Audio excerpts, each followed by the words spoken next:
Recording na ba? Whew! Okay, so tapos ko na i-edit yung music video ni Brennan. Finally. Shoot namin yung music video na yun siguro mga last week ng January or first week ng Feb. Inabot ako ng halos magdadalawang buwan para lang magawa yung music video na yun or para lang matapos yung project. Wala, ang dami kasing inaasikaso, ang daming nilalakad. Ang nakaka-surprise dito is kahapon ko lang siya inedit, Monday, and tinapos ko lang siya in 4 hours. Yun na yung pangatlong music video na ginawa ko. Yung una sa kanya, then yung pangalawa kay Lucy J. So, yung una niyang music video, tinapos ko yun siguro mga 1-2 linggo. And then yung kay Lucy J na medyo minadali namin kasi nga gusto niya ihabol ng New Year. Shoot namin yun mga bago magpasko, mga Noche Buena yata yun, mga 24. Tapos inabot ako ng 5 days para matapos yung music video. Itong last na music video na ginawa ko kay Brennan, inabot lang siya ng 4 hours. Tapos ko na agad. Oo, minadali ko siya, pero yung outcome, para sa akin yun yung pinaka-gusto ko sa tatlo. I mean, pinaka-nadalian ako i-edit and nakuha ko agad yung zone, kaya natapos ko siya ng 4 hours lang. Siguro aside sa nag-improve or nakuha ko na yung diskarte sa pag-edit ng music video, ang dami ko rin kasing option para sa A-roll tsaka B-roll ng music video. Like legit na hindi ako naubusan ng option. Actually, hindi pa nga ako makapili kasi sobra-sobra siya sa kailangan ko. Which is a good thing kasi yun naman talaga dapat hindi ka nawawalan ng option. Siguro kasi yung sinut namin yung music video na yun, mas marami din talaga yung oras namin, hindi kami nagmamadali. Partida mainit na yun, January na yun tas bilad talaga kami sa araw. Parang feeling ko sobrang liwanag. Kaya, okay. Hindi sa kinukumpara ko yung dalawa, but si Lucy J kasi, magaling na yun master na yun yung craft niya. But eto si Brennan, siya yung klase na, alam mo yung nagsisimula pa lang sa career, pero alam mo may talento talaga. Hindi ako musician or hindi rin naman ako rapper kagaya niya, pero alam mo yun, yung normal na viewer lang, yung normal na audience lang. Hahanga ka mismo dito sa bata na to kasi kahit hindi ganun kalawak yung knowledge mo pagdating sa music, napaka-obvious na agad nung talent niya kahit ngayon na bata pa lang siya, tsaka nagsisimula pa lang talaga siya sa career niya. Hindi rin ako nahirapan sa kanya na bigyan siya ng instruction na umarte sa camera. Siguro ito nga yung mga reason kung bakit mabilis ko siya na-edit kasi nga meron akong experience, marami akong option ng shots. Si Brennan somewhat experience na rin kasi ito na yung pangalawang shoot namin ng music video. Yung camera movement, nag-improve din ako sa bagay na yun. Yung music video na ginawa ko kasi yung una tsaka pangalawa, more on lateral movement lang yung ginagawa ko. But this time, binago ko yung option ko dun sa gimbal. Ginamitan ko na siya ng FPV. Mas naging dynamic na yung movement pero obvious pa rin na naka-gimbal tsaka hindi kasi siya shaky. Basta kung papanoorin nyo yung una tsaka pangalawang music video na ginawa ko, for me talaga, etong pangatlo yung pinaka naging satisfied ako sa result. Hindi sa nagbubuhat ako ng bangko or masyadong pinopromote yung sarili ko, but sobrang humahanga talaga ako sa pangatlong gawa ko na to. Nung nag-edit kasi ako kahapon, 4 hours yun Yung unang oras doon, kino-compose ko pa lang yung mga shots, tapos nilalatag ko pa lang siya. And then nung nagsimula na ako mag-edit, nakuha ko agad yung zone. Sobrang bilis ko siya na-edit, pero talagang hindi ko siya minadali. So, andar na ako. Meron kasing kakatok na naman dito sa sasakyan. Hindi madali mag-direct, mag-shoot, or mag-edit ng music video. Hindi siya kagaya ng mga ganito, mga vlog lang, or mga reaction video. Yun kasi project yun career yung nakasalalay dun. Kailangan 100% focus, yung mga shot na pipiliin mo, kailangan meticuloso. Kaya napakahalaga talaga na marami kang option ng mga shots. And one more thing, yung music video na ginagawa ko, hindi siya matakaw sa effects. Etong ginawa ko nga, wala More on cutscene lang siya. Hindi dahil sa ayaw ko gumamit ng effects, but yung laptop ko kasi hindi capable mag-run or mag-edit or mag-render ng mga ganong klaseng heavy editing. And of course, kung gagamitan ko siya ng effects, yung talagang pipilian ko talaga. Wala naman din kasi sa plano yun. Siguro madodoble yung oras na mako-consume ko. Kung magpo-focus talaga ako pasukan ng mga edits yun, siguro aabutin ng mga 2 to 3 days pa yung editing. Siyempre, magsa-search pa ako, kuha pa ako ng idea sa ibang music video ng mga effects. Aaralin ko pa kung paano i-apply yung mga effects. Yung laptop na gamit ko, ano lang naman yun, Diyos ko po. Ang office ng halos yun Pero ayun, I've learned so much dito sa journey ko sa pag-edit or pag-shoot ng mga music video. Ang dami kong mga natutunan sa paggawa ng reels, sa paggawa ng vlogs na na-apply ko din doon sa music video and vice versa. So ayun, mag-focus muna ako sa pagdadrive. On the way na tayo pa uwi. Go!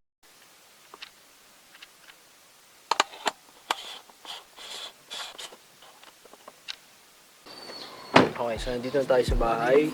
Time to watch Halo.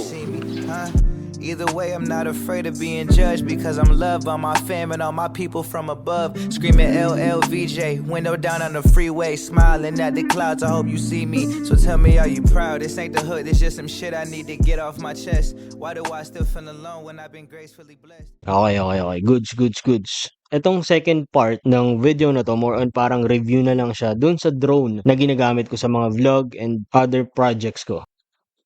Hindi na ako masyado sure kung nakapokus pa ako. Tingnan. Nakapokus na naman siguro ako. Anyway, bahala na. So, ayun. Ano ba yung sinasabi ko kanina?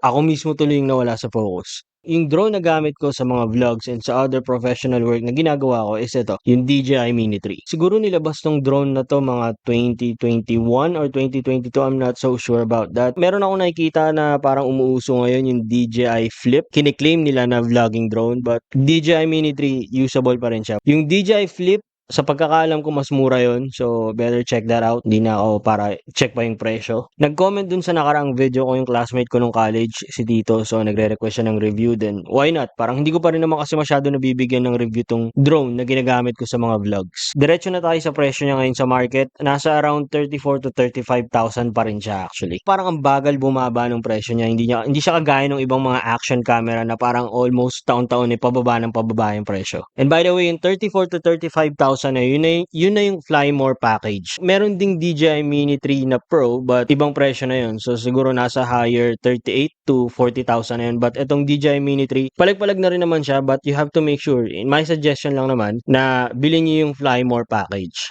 Okay, so ano yung meron dun sa Fly More package? Meron kayong extrang dalawa na battery plus yung charger na pwede nyo rin magamit as source of power kapag nag-charge kayo ng remote. Basta, stick tong charger na to for me. Sa Flymore package, kasama na din dun yung remote. Mamaya bibigyan din natin ng review to. Tapos, okay, so syempre hindi naman pwede mawala yung drone. And yung para sa akin, yung pinaka-importante sa lahat, yung mga extra na propellers. Actually, itong mga pinapakita ko ngayon, mga nabili ko na lang siya sa Lazada kasi yung mga extra na propeller nito nagamit ko na. Stock na propeller nito, naputol ko. Mahalaga lagi na may propeller. Tapos kasama na rin tong napaka-astig na bag nila na parang ano ba yun? Hindi basta-basta umiinit yung loob. Ilang beses ko na nadala tong bag na to sa dagat but hindi ko naman siya intentionally nililubog but hirap siya pasukin ng tubig. So yun na yung lahat, yun na yung pinakakasama niya sa Fly More package. Gusto ko simulan yung review ko dun sa remote. In my opinion, mas maganda na kung bibili kayo ng drone kahit hindi ganito yung model, siguraduhin nyo na may kasamang remote na merong screen. Now the reason why kung bakit ko pinupush na bumili kayo ng remote na may screen kasi napaka-hassle kapag ginamit nyo yung phone nyo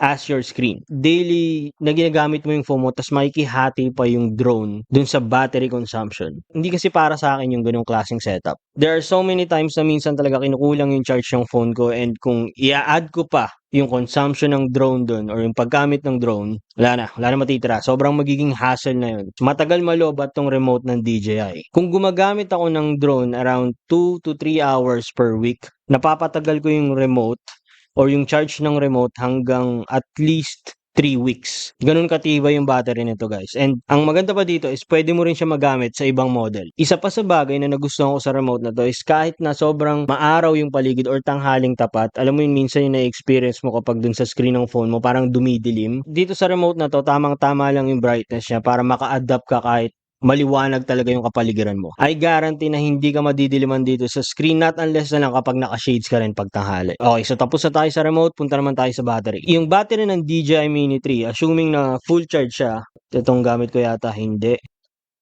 Kapag puno yung charge ng battery nyo, pwede nyo siya magamit up to 30 minutes of airtime. Palag-palag na yun kasi kahit professional work yung ginagawa mo, ang dami mo nang makaka-capture doon. Isa pa sa pinaka-okay na feature ng charger na to is yung pwede siya maging source of power kapag gusto mo mag-charge. Sabihin natin may time na nalobat mismo yung remote mo, meron kang option para i-charge siya gamit mismo yung battery ng drone. Pero syempre, hindi naman to sobrang reliable para maging power bank talaga, di ba? More on parang emergency use lang siya. For example, nasa malayo kayong lugar na wala kang access sa mga charger, pwede mo ma-charge biglaan or mabilisan yung remote mo. Okay, so tapos na tayo sa remote, tapos na tayo sa battery, then doon naman tayo sa drone. Huwag nyo ako masyado gawing reference. I-check nyo pa rin talaga yung pinaka-batas natin dito sa Pilipinas kasi sa totoo lang nahihirapan ako yung pinaka-definite talaga ng batas ng drone dito sa Pilipinas. So, please kung alam nyo, paki-comment down below. Ang pinaka-weight talaga ng drone na to kasama na yung isang battery is nagto-total lang ng 249 grams. And according sa batas, Pilipinas, and kapag chinek nyo rin yung website nila, kapag yung drone is less than 249 grams, illegal siya paliparin ng walang restriction. But again, always check yung mga flight restriction pagdating sa mga drone kasi as far as I know, hindi pa definite yung pagdating sa drone law dito sa Pilipinas. Yun lang yung pagkakaalam ko, so wag nyo ako masyado i-quote doon. Kung sa tingin yung mas alam nyo yung batas kesa sa akin, please comment down below. Willing ako makorek. May mga times na nagpapalipad ako ng drone and then pinagbabawalan ako ng minsan ng security guard kasi meron daw akong mga tatamaan doon ng mga private na property na hindi pwede makuha ng drone. So kaysa makipagmatigasan ako and then ipaglaban ko na 249 grams, less than 250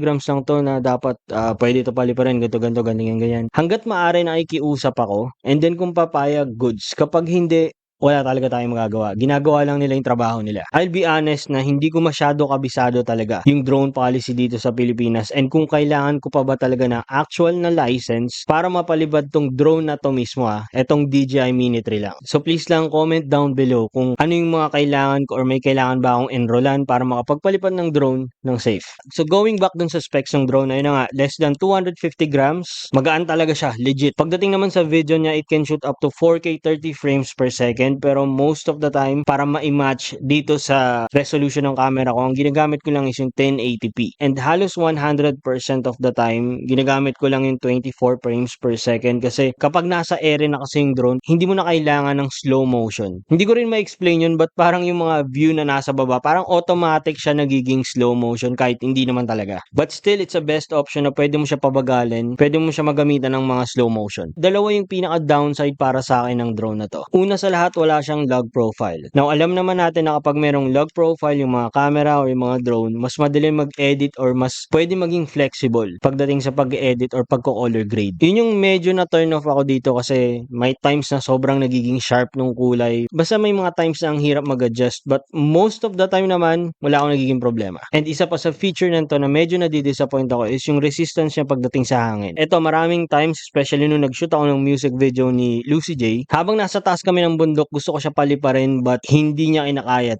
Like legit na tinatangay siya kahit mababa pa lang. Kapag mga ganong sitwasyon, ayoko na mag-risk. Sabi kasi online, kaya daw nito yung mga strong wind current but ayoko mag-risk. Magkano din to, di ba? May mga outing din kami dun sa mga tabing dagat na hindi ko siya mapalipad kasi ang lakas ng hangin. Yun lang talaga yung negative niya para sa akin pero most of the time sa mga ganong klaseng sitwasyon naman pwede kang makapag-adjust. Now, kung tatanungin niyo ako ngayong 2025 kung effective pa rin to as a vlogging drone, yes, lalo na kung ito lang din yung afford nung current na budget na meron kayo. Or kung meron na kayong DJI Mini 3 and you want to use it for vlogging, then go. Sobrang beginner-friendly ng drone na to. Quick review lang talaga to kasi ni-request nga nung classmate ko nung college na si Tito.